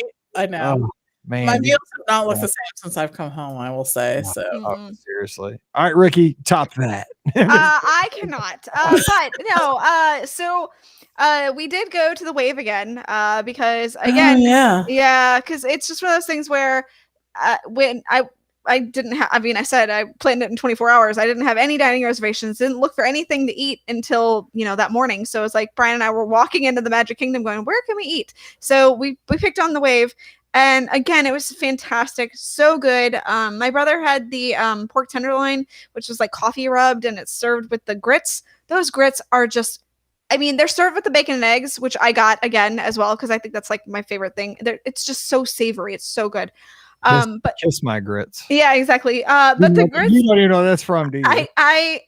Alice. Yeah, good. That's good. That's a. Yes! I would have said there's not a chance you would get that. And to go full circle, grits are like the Southern polenta. Correct. This is true. Yes. But they have to be good grits. I don't like, I'm going to say something sacrilegious right here. I live in the South and Waffle Houses everywhere. I don't like Waffle House's grits. Like, I just don't like them. But like, if you got like a cheesy grit, I'm okay with it. I'm perfectly fine with it. So, so that was, again, that was exceptional. I actually forgot, and our cast member told us about the fact that they had the celebration cake that is normally served at the Top of the World Lounge, and I forgot that the Wave had it, and she mentioned that they had it on the menu, and I'm like, yes, I will be taking the celebration cake. So we got that. It was so good. For those who don't know, it's like 8 layers of cake. But it's like a chocolate cake. Is that the one we got that night when we were up at the top Correct. of the cam? We were all there, right? That night to watch fireworks? Yes. You came home with us on the bus to Pop Century. Like, Yes. we had a big old plate of cake. We were offering it to people, like, because people were looking at it. We were standing there like, do you want a bite? You can just take a bite of us. We're taking it back to the hotel. It's like chocolate and buttercream and Oh, like Nutella and vanilla cake and like I don't know. It's delicious. Oh my god! You got to knock it off, man. I am so hungry right now. If you can go to the Wave and get this cake, running and listening to today's show, I am so sorry. If you can go to the Wave and get this cake, you absolutely should. Like, you could just make a dining reservation to go get the cake and be like, "That's it. That's what I want." Right. Yes, that's how good this cake is. So the next day, we actually met up with Florence at Via Napoli. She graciously invited us to lunch, and so we met up with her. And I haven't had Via Napoli in a while, and it was, again, really, really good, solid meal. The pizza, it's just so spectacular. Got the quattro formaggi, which is my go-to, and it's so good. If you want just a good slice of pizza, an excellent slice of pizza, definitely you have to consider Via Napoli if you have never been there. So I know we've all waxed poetic about Via Napoli so much in the past. So but again, it was a standout. So I just wanted to throw that out there. And then again, it was one of those nights where I didn't have any dining reservations. So like I kept checking the app. And I was like, I really want something. And I didn't really want to go to Disney Springs, although we were looking at it. And I was like, I don't want to go all the way over there. And then finally, a Beaches and Cream reservation popped up, and it was for 8:15, and we had like an hour to kill at the park, and so we went to the beach club and killed it. Ran into Pam on accident. I know. How funny is that? Totally, completely on accident. I'm sitting there and I'm like, I hate you. I recognize that face, and so I yelled at her, Pam, and she's like, "Who's stalking me?" And I'm like, "It's me." So anyway, went to Beaches and Cream, and this was the first time that we've ever done the new Beaches and Cream, like with the expanded kitchen or layout that they have there. So it's definitely bigger, lots more space. I think you guys have mentioned it's a little louder in there. Wow. Well, I was in there marathon weekend, and it was before COVID. I mean, it was packed, and like runners are just loud. I didn't think it was that loud. So, but cafeteria. It is. I mean, I get that. I can get that. I love though the chandeliers on the top of the ceiling. They're so beautiful. The new color scheme, the new layout, everything about it is great. Brian and I split a grilled cheese sandwich with the tomato soup, which, by the way, for those of you who remember me waxing poetic about Captain Cook's grilled cheese a long time ago, the adult grilled cheese had Boursin cheese on it. And this grilled cheese has Boursin cheese on it, and it's so phenomenally good. The tomato soup is nice and rich, and then we also split the tater tots, which love tater tots. Yes, any place that has tater tots, I'm in. 100%. They were the chili cheese tater tots. Oh, they were just coated in chili and like such like creamy cheese, and then had sour cream drizzled on top and onions, and oh my gosh, they were so good. We left so full. And then I totally Brian and I were gonna do split a No Way Jose, which is of course my go-to. I hope you got a big stomach ache after all this. Well, here's this. Okay, let me go back. Y'all know that I take food home with me. You took the No Way Jose home in your purse. I did. Oh my god! I absolutely took the No Way Jose home because Brian was not into wanting to eat the No Way Jose at that point. He was so full. So 15 minutes to the villages, he already stated. This cannot end well, but go ahead. It was an hour and 15 minutes. That is correct. What? Yeah, this is she has a problem, people. We know. You don't have to email. We know. They put it in a to-go container. It was awesome. I was really surprised by the to-go container. I did not, dry ice or something with it. I did not think, no, there was no dry ice. But they had this really nice to-go container to put the ice cream in, so it stayed sealed inside the container, so I didn't have to worry about it spilling everywhere, which was handy for my hour and 15-minute drive. So then I get to my mom's, and it's 10:45 at that point, and I'm like, I don't really want ice cream. So I was like, and it was kind of soupy, which I like soupy ice cream in general. So I put it in the freezer, and then we drove home the next day, and so we're sitting there driving down the highway going home back to Atlanta, and I'm sitting there eating a No Way Jose in my car. Yeah, it exceeded, like, No Way Jose should never get more than like you know, you're gonna bleep like, that whole last part out, right? You're gonna cut that and editing. No, because I'm spoon feeding Brian. I want people to know what we deal with. I'm spoon feeding Brian No Way Jose. Oh my God. Okay, This is now no. you're spoon feeding him No Way Jose is on the way down 75 North. I don't want to hear that.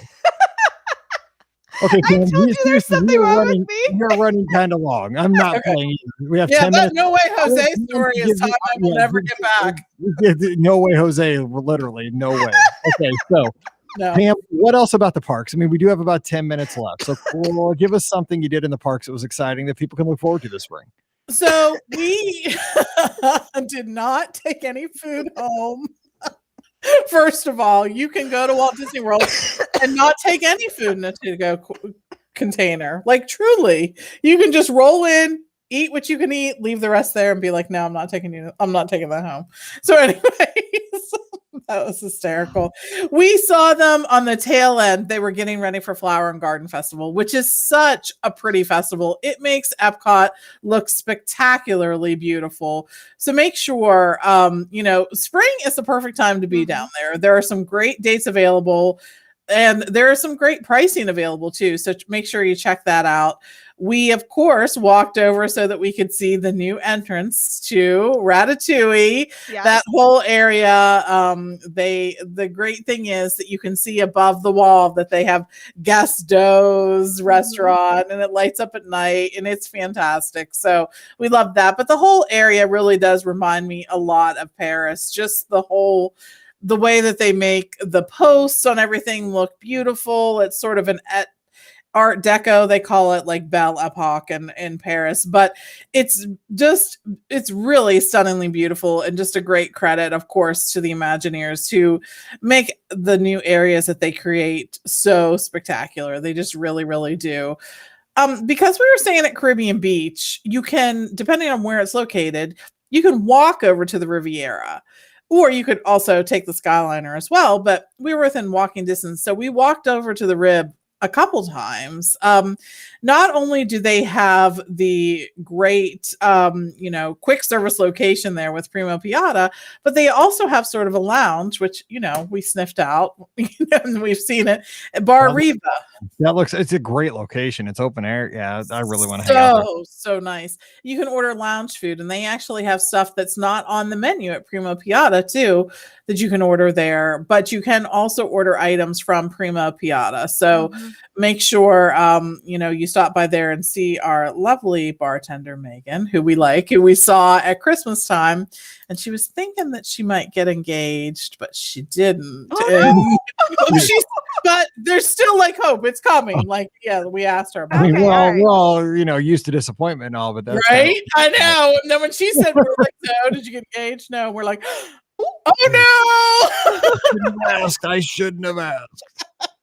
So anyways, but that's the great thing about Riviera and Caribbean Beach. They're not technically sister resorts because you cannot use the amenities interchangeably, but you can certainly walk that lovely lake area and take advantage of that and stop and go to Primo Piatti. Like, you can stop at Caribbean Beach and go to Banana Cabana, which is another great choice. We, of course, ate there as well. And I love that they have these open. It's funny to me. I don't understand why some of the resorts and lounges are open and some they are not. Yeah. But both of these were technically open, so that sort of fits in our wheelhouse, and we were glad to have that. The thing I want to stress about Caribbean Beach is that when we were there, I looked at that pool, and I often forget what a fantastic pool area that is. It's sort of built in this old Spanish fort style. But the other thing that it has that many pools don't have is this fantastic children's play area. It's a pirate ship, and the water dumps on you and whatever. It was scared Mallory to death. That was 2015. We stayed there my first full marathon. So she was 6. And I remember because it's a big old bucket of water. It Like is. Yeah. the problem was we put her under it, like, and she had no idea, like, boom, and it just surprised her. So then it was like the whole rest of the trip, like, come on, it's fun. No, it's not fun. I'm getting drowned. No, but it is.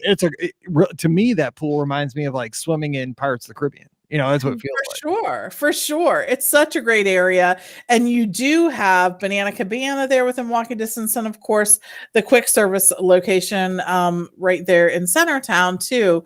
So, even though Caribbean Beach is a moderate resort, there's lots of things about it that I think make it really desirable. In addition to the Skyliner, the location that's right there with Riviera, so you get to utilize 2 counter service locations, I think is especially helpful, especially right now when the menus are a little smaller because they're trying to, narrow it down to what guests really like and enjoy, because they just don't have the number of people there and probably the number of staff there to cook everything they once had.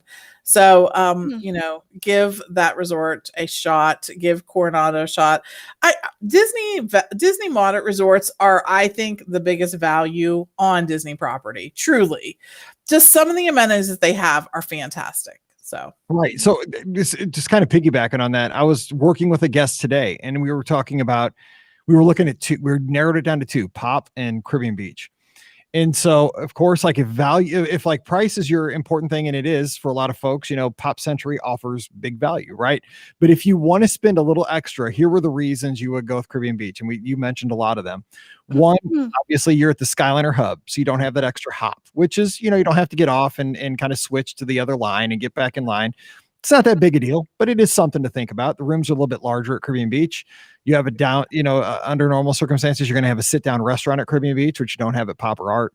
And also, I think there's just something to be said with that being adjacent to the Riviera, and it's such a short walk. I was staying in Martinique, so I was at that end of the resort, and it was just such a quick walk to go over to Primo Fiata if you want to go to Bar Riva, or even they have that little pastry counter in the main lobby. I know, Le Petit Cafe. Yes. There's just, it's not, when you look at the overall price of a package, say for 5, 6, 7 nights, it really just depends on your goals of the trip. But I think that is money well spent going to Caribbean Beach, because you're going to have larger rooms. You're going to have, quicker time on the Skyliner to get to Epcot and the studios. And like I said, the feature pool it's definitely a step up from any of the Pop Century pools. While they're fun, the slide, you get a slide, you get the splash area, big time thematic splash area. And it's just, and also, Pop has a playground over by the 90s area, but the playground area at Caribbean Beach is pretty remarkable. Like you have these like little paths you go through. It's kind of a cut through if you're cutting across the lagoon, but it's almost like a mini Tom Sawyer Island kind of situation. Not exactly, but it's similar. So, everybody makes their own decisions, but I think you brought up a lot of great points why Caribbean Beach is kind of, it's a great place to be. And I think the Riviera really, I wouldn't have thought about this before the Riv opened, but the Riviera really brought Caribbean Beach up a notch, just having those so many more options, and a second Skyliner station. If you're in Martinique, you might walk to the Skyliner station at the Riviera. It might be just as easy to go there, and you're there. Agreed. Anything else? Okay, so Ricky, anything? We're going a little long, but you got anything else? A couple? No, you didn't bring anything else home. No, I didn't bring anything else home. No, yeah, I saw the brand new exhibit for Soul, which is in the American Adventure Pavilion. And it's in the main like lobby area, but it's not like right in your face. You do have to go off to the side to kind of see it, and it's very subdued overall. There's a few like pieces of artwork that showcase kind of they tell you a little bit more about jazz music in certain locations like California and Chicago and Puerto Rico and things like that. St. Louis? And no. What were the Blues? St. Louis Blues. You're right. I didn't even think about that. Yeah, they didn't have anything. We are definitely a blues town. We are. I guess it's blues, maybe not jazz, but I consider them kind of like sisters. Yeah, I get that. But they had some really cool cases in the center that had things like Louis Armstrong's trumpet. There's also trumpets from Vick's cornet. I'm not Vick. I don't know who this is. Vick's Biter Becky. I don't know what his name is. Anyway. Anyway, they had his trumpet, and they had a few other things too, like some sheet music, stuff like that. So it's really cool to kind of see, and it's just one of those, you always look for the edutainment factor of Epcot, and this is certainly one of those edutainment things where you can learn a little bit more about jazz music if you didn't know about it, and see some really cool artifacts and things like that. Like Pam mentioned, got to see a little bit of them getting prepared for the Flower and Garden Festival, which did kick off earlier this week. So that was kind of nice to, get a little bit of springtime in from that. And then got to see some of the the merchandise that's there for the upcoming Remy's Ratatouille Adventure. I had to go seek that out. They have some really cute stuff. They have like a little play chef kit for little kids, which is really cute. It's got a little Remy's Ratatouille Adventure chef hat, and some fake, like vegetables and things like that the kids can cook up with, and a Remy. They have, of course, ears that are adorable, a little purse, and a phone case, things like that. So they have some really great stuff for Remy's Ratatouille Adventure. I still had to laugh because, at Grand Fiesta Tour, they've had kind of some issues. Stanley, it's the Flat Stanley project. Yeah, exactly. Which makes me laugh. Like, they were the flats while we were there, and I'm sitting here thinking, okay, there is the screen behind it. I remember that it was a screen back in the day because it used to show the animated versions of Donald and Jose and Panchito. So I don't know why they're not showing that and instead decided to tribute to the 50th. Like, that's how it was in 71. They just had little flats. It's exactly it. So anyway, I just really had to laugh about that. I was like, really? And then the Magic Kingdom day that we had, it was just so chill. I mean, literally we spent 15 minutes watching ducks. So since we didn't have, since again, this was kind of like a bonus trip, we were like, let's sit here for 15 minutes and watch ducks. So we did that. That's what we need to do, though. Coming out of this whole thing, like, we just need to slow down and enjoy this. Like, just give me a drink, a Starbucks or a soda or a beer. Exactly. We're on a bench. That was the best part about it. I mean, and getting to see the cavalcades. They have some different cavalcades running right now. That are different than, obviously, because they can't do Halloween or Christmas ones. They have different cavalcades running. I mean, it's just it was just great to get away and be in the sunshine, and yeah, that was just perfect. So. All right. Well, hey, hopefully you're heading down here soon. If you're not, I mean, in your mind's eye, you've gotten some ideas of what's going on down at Walt Disney World, because they were just there this past. You can take home a No Way Jose in your purse. No, you can't. Don't do that. At least if you do it, don't tell people that. We'll make fun of you, So yeah, please, if you do it, what you do with your own dessert is your own business. But just don't tell me that you took it down 75 and spoon fed it to your significant other. That's weird. Anyway, we're getting out here because that was really weird. So don't forget, what's not weird is the Magic for Less travel. They're awesome. I'm telling you that. And they are great. They're seriously, we're over there. We're booking trips for folks. Don't kid. I mean, because you might have heard these things. And you're like, you know what? Everybody's having fun down there, and Disney's doing things right. They're taking precautions. People are having fun. You can have fun with a mask on. You can do that. People are doing it. We've been doing it since July. So just drop out the Magic for Less, put in some dates and a resort or two, maybe check out Caribbean Beach, look at Pop Century, just, crunch the numbers, see what works out best for you. And we'll take care of you. But again, we can book all the way into 2022, Disney Cruise Line. Even Adventures by Disney. Pam talked about that on Wednesday as well. So just drop by the website over the magicforless.com, check out all the great pictures, do some dreaming, and then fill out that quote form. We'll take great care of you, I promise, over at the magicforless.com. Also, please use our Amazon affiliate link, beourguestpodcast.com/Amazon. We appreciate that so very much. And again, a huge shout out to our patrons over at patreon.com/beourguestpodcast. Get Mike in the Midwest every Thursday. It's a weird, kind of fun look at what it was like growing up here in Missouri. Give us a follow on the social media. We're on Instagram and Twitter at BeOurGuestPod and at BeOurGuestMike. Of course, you can check out Ricky at Ricky Nibs, Pam at TMFLT Pam. So give them a follow as well. And don't forget, do join us this weekend, Sunday night. It's the BOGP open line. Scott joins me and we take your calls. We talk about the news of the week, and it's on Facebook or YouTube, whichever you like. It's 7:00 Eastern, 6:00 Central. So join us this Sunday night for BOGP open line. All right, we're going to get out of here and let you get on with your weekend. So for Pam and Ricky, I'm Mike, wishing you a great weekend. Whatever you do, stay safe and stay healthy. And we'll see you real soon. Thanks, Alfred. I thought it was fun too. I've laughed more tonight than I have in a long time. And it's not all because Ricky steals ice cream. I didn't steal the ice cream. I paid for it. I just You paid, yeah. I hope you paid for it. I just brought it home with me. I mean, seriously, like I get rolls, and maybe a chicken leg. I mean, that's weird, but I mean, like it's not gonna melt. Yeah, I know.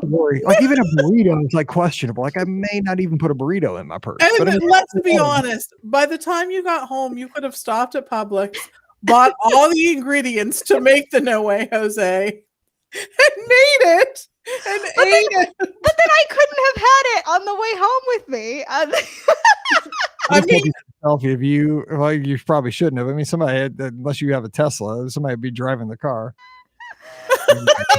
I'm dying. I wouldn't have had a snack for my drive home. I can't wait to tell my family that you brought it. It's same. I hope we. No. Mike, we gotta go so we can go tell our family. All right, we'll see y'all later, guys. All right, bye, guys. Bye, guys. See you later. Bye.